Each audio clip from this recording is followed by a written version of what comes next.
Nerds. I'm Captain Logan. And I'm Vince. Vince, if you'll recall, I know you've slept since then, but if you'll recall, a couple weeks ago, we did a Geeks Not Nerds about source material and whether or not comic book movies should borrow more from source material. And today we're going to do something that's sort of kind of the opposite of that. Today we're going to talk about how comic book movies influence stuff that happens after them. That aren't necessarily in the same continuity. Yeah. So, no, we're not talking about sequels. We're talking about things that happen outside of that movie continuity. Right. So basically what we're talking about is when something gets really popular or is popular enough that it could influence things, what it does to the comics and television and things like that that happen after it. Mm-hmm. I'd like to start. I'd like to go backwards a little bit and start with Superman, because I think that the Superman movie, the Christopher Reeve film, I think was so popular that it changed the face of everything Superman after that. I don't think you can begin to argue with that, because I think that especially the way that we view Kryptonians is extremely influenced by that movie. Right? I mean, when you think of Jor-El, when anybody thinks of Jor-El these days, most of the time they're going to think the Marlon Brando Jor-El. Yeah. And it not only influenced comics quite a bit, but then of course the Kryptonian stuff that's done in Smallville is just an homage to that. They've done the hula hoops, you know, the rings that go around Kryptonians, and they've done the Phantom Zone glass and all that kind of stuff. What about Last Days of Krypton?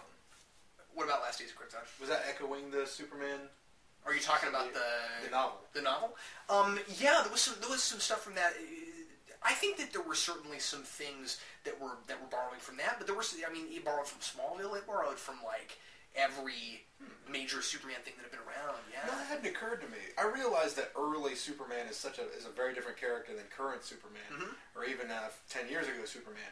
But that hadn't occurred to me that it was changed by the 78, 79 movie. Yeah, I think so, and I mean, like, it part of that is because it borrowed from some of the best of its source material. I would say, but I think that it was really a visually stimulating film, especially the first 15-20 minutes. The Krypton stuff, the way that they did the the architecture and the costuming and all the crystals and stuff. I mean, I'm pretty sure that Kryptonian stuff was based on crystals in the comics before that. Although I can't speak to that, but I think it probably was. But I think that really solidified the idea. And Zod certainly, Zod was in the comics, but I don't think Zod would have ever become the giant popular thing it is now if it weren't for Superman 2. I mean, well, it's hard to. And Superman 2 made up Kneel Before Zod, which is everywhere now. That's hard to really. At least I'm pretty sure that line was made for that movie, and that it wasn't. Again, I can't speak to that, but I'm pretty positive. I mean, I suppose sometimes there is a sentence that just perfectly sums up a character, and sure. I mean, there'd be certain. He's a general. There's at least formerly a general, right? And generally a bad man.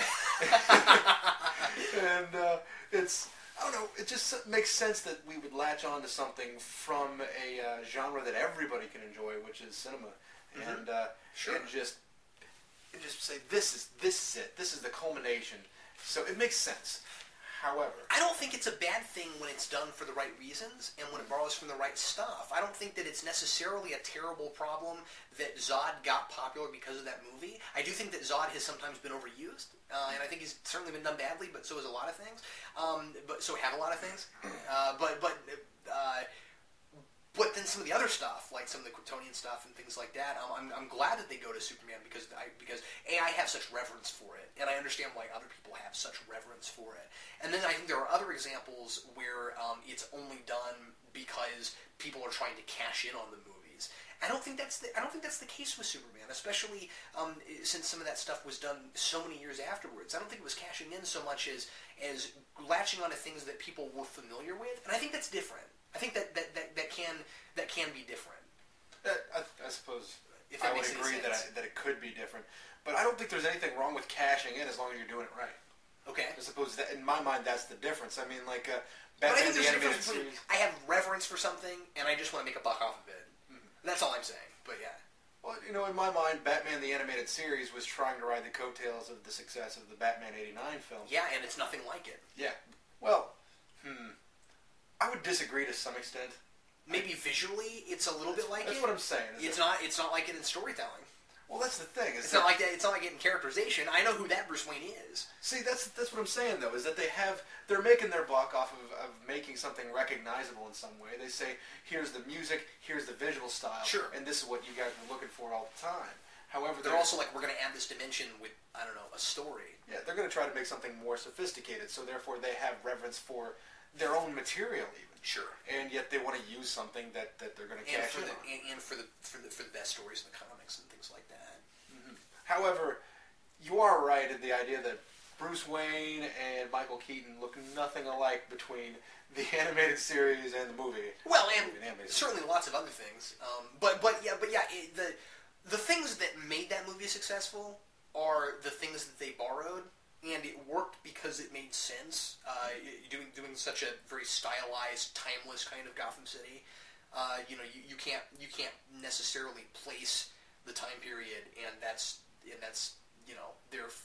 there on purpose. That's why that show will always stand up. Yeah, unlike the Batman, where they made it based on the Jackie Chan version of Batman, which feels about as 90s as anything ever. Yeah. Yeah.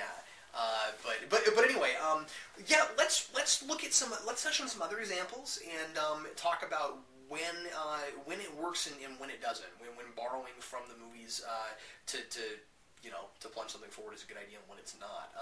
Let's go to more current. How do you feel about the things that they've done like that with the new Avengers show? Because I mean, you've been watching that and I've only seen parts of it. You know, the thing about it is that that in relation to the Iron Man movie, I think that every so often they will write Tony Stark's witticisms in there and say, hey guys, he's like he is in the movies, and they're trying to show it to you. But then they'll have the Tony Stark that they actually would like to use in the TV show. Oh, okay. And it's a little inconsistent. He'll jump back and forth. It's not such an extreme jump that it's hard to get a hold on, but sometimes he seems like this brilliant scientist, and sometimes he seems like the Tony Stark scientist, which in the the Downey Jr. scientist. Now, that guy, the movie version, you do feel that he's a scientist. You do feel that he's a smart guy, but you also, that is never separated. Yeah, he's not Jessica Alba in Fantastic Four. I mean, he's a scientist. He's indeed. But he is never separated from, you have the scientist and the eccentric guy. They're the same guy. Never at any point are these two different people. But in the animated series, he can like turn it off whenever he feels like it's time to be serious. Oh, okay. And that's odd to me. I think they just need to ditch the movie stuff altogether and just say, all right, we're going to make this Iron Man the one that we want to make him. He's very much so a businessman and a humanitarian. So, and I think that's where they're trying to push the character. Now, to some extent, I do think that the movie was trying to push the character that way anyway. Mm-hmm. But they're never... That's what makes those movies entertaining for most people, I believe. And maybe I'm selling people short, but I do think it's what makes it entertaining for most people. What makes it entertaining for me in a lot of ways. I mean, I was never an Iron Man fan. Mm-hmm. That's one of those rare exceptions, and I mean, I think Superman is to a point also, although with what I was saying about Superman, I don't think it's even his characterization so much as background and stuff, but as far as Iron Man goes, I think that there was a dimension that was given to him with the movie that people hadn't seen before. I think a lot of people had always seen Tony Stark as a little bit of a flat character in the comics, maybe a little bit of a one-trick pony. And I think that the movies tapped into something that was maybe already there, and people just didn't. The writers didn't play with enough, and then the movie really kind of. I think for a lot of people, the movie kind of gave us a definitive Iron Man. And you can agree with that or not agree with that, but Matt Fraction, in his Invincible Iron Man series, which has been extremely popular, was even nominated in our Geeks Not Nerds Awards. I mean, people love that thing, and it's been winning awards and stuff. Is his characterization is very much based on his movie characterization, and usually when that happens, fans seem to balk at it, but not this time. maybe sometimes it just really depends on how you use a character, or in what context you use the character. Because maybe for the Avengers books, we need Iron Man to be that businessman. And maybe for a solo Iron Man book, we need him to be that playboy. So maybe he's got to get his own comic relief because he doesn't have enough, extra people flying around with him. Yeah, I mean, I suppose when you really look at Avengers, Iron Man's role in that particular... I mean, maybe Iron Man's not going to take a front seat and say, everybody look at me, I'm the main character. That's true. Usually when he's with a group, he stands back a little bit and just does his job, it seems. I mean, I suppose if you're Iron Man in some way is unreliable, even though he comes through in the end, he always does. He's a superhero, right? But maybe he's just unreliable to some extent. So it's just easier to focus on these other guys and make Iron Man somebody who helps orchestrate things. So I will say that I think it's a good thing that it's influencing the comics. But I think for the Avengers TV show, I think that sometimes they just need to step back and review what they're actually trying to do, because they're just kind of like putting a little plug into it and say, here's a tack on the donkey, we're just going to put that on there. If it's done for a story reason, where it's like a writer admitting that a movie got it right, so let's run with that. I think it's a great idea. I think where you get into trouble is when writers try to take stuff from a movie because it's popular, and then they try to throw it in a book thinking they'll sell books that way, because historically this just doesn't work. And we've talked about this before, where usually books don't seem to sell better because movies were successful. We didn't get a big spike when the Spider-Man movies got successful. We certainly didn't get a big spike in Batman books just because of Dark Knight, which was both were gargantuan successes. We were talking about this earlier with Walking Dead, that for some reason that the TV show is helping that book, and that's unusual. We don't see that kind of thing happen most of the time, so that's kind of interesting. But I guess my point is, when it's done in comics because of movies, and that's the sole reason, it's a bad idea because it doesn't help sell books. So all you're doing is frustrating your current readers. Let's not like force changes just because something was popular in a movie. And I think that is sometimes done. And usually it's not like some big plot point that they just suddenly canonize. But no, it's usually a style thing. Yeah, I always see a characterization. A lot of times it's a visual thing. I mean, like that they did that with. I think it was only done with Ultimate, right? With X-Men. Well, but I think even in the regular continuity, the visual thing, they changed the costume to be very much like look at new X-Men. They have those like leather-esque suits. The black ones, yeah. And Wolverine was his whole appearance was changed for a few years, or for at least a couple, and I thought it just looked terrible. I don't know. Bryan Singer always said that the bright, colorful costumes wouldn't work all that well on screen. And then when I saw his black costumes and I thought that they looked cool, I agreed with him. Maybe I didn't agree that it wouldn't work, but I agreed that for his continuity, for his more realistic continuity, it was a good idea. But books are different, whether it's realistic or not. There's something about colorful costumes that work well in panels, where just straight black doesn't, depending on your characters. Okay, look, Batman has to wear black, but even Batman with his gray and blue can still be a dark character. You know what I mean? A lot of comic readers want to see colorful things in books. I certainly do, and you can tell really realistic, good stories while still doing that. Joss Whedon's Astonishing X-Men is fantastic, and he's got and he makes a really big deal out of we brought the costumes back. I don't know if you read that, but there's a running gag of we have costumes again. Which, by the way, I was even going to point out that when I was just going to point out John Cassidy. There are things that you can do to those colorful costumes to make them more uniform. And I think that's something that John Cassidy does, because he starts putting seams on. He starts making them look like he gives them texture. He makes them look like a particular material. So therefore, and he puts the color palette, even though they are different colors, yellow and blue versus whatever Storm's wearing these days. And no.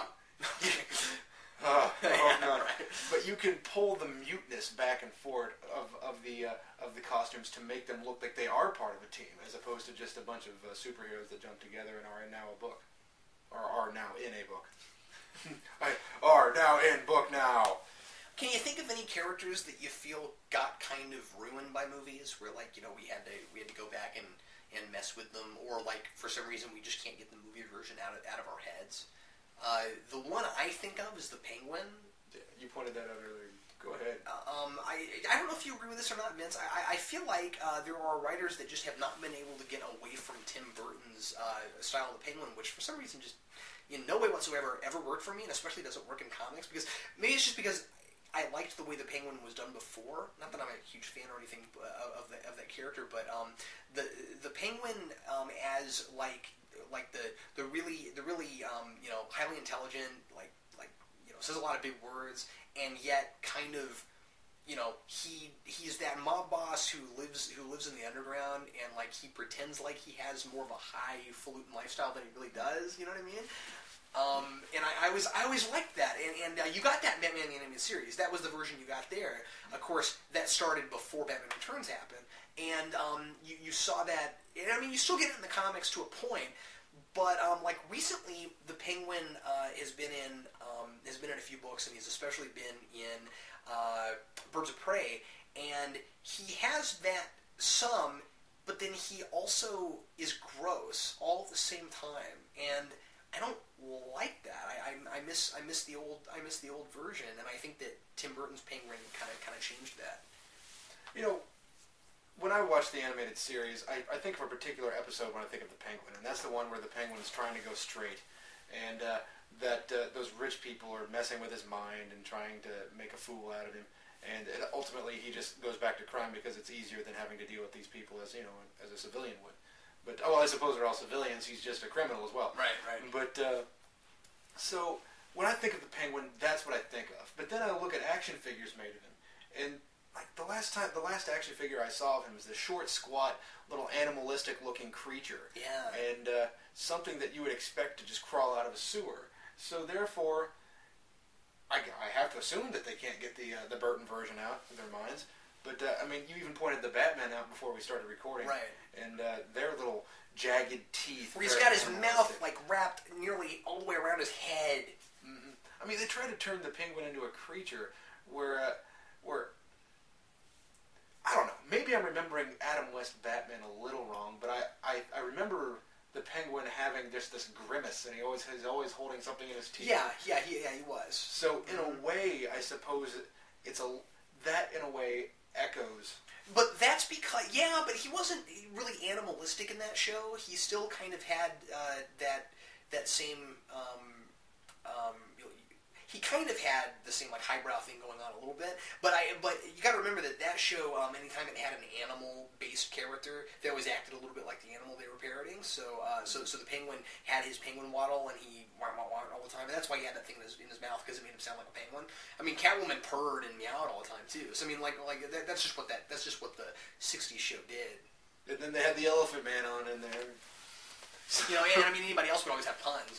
Mr. Freeze had his puns. Egghead had egg puns. Mm-hmm. Well, anyway, I think we're out of time. I think this is probably, unless you had another character besides Penguin, because we were kind of. No, not at the moment. Okay, sorry. Yeah, because I asked you that question, and then I just kind of went off about the Penguin. We have been rambling a little long. Yeah. Well, anyway, this is one of those things where I think that there's a lot of examples we didn't bring up. So if there are examples of this that you want to mention, feel free to do so in the comments below, and just tell us what you think about using movies to influence comics and other sorts of things that are based on the superheroes that come after that. And also, if there's something you'd like us to talk about later on in a future video, leave that in the comments as well. Thanks a lot for watching. I'm Captain Logan. And I'm Vince, reminding you to support your local comic book store. Thanks a lot. See you next time.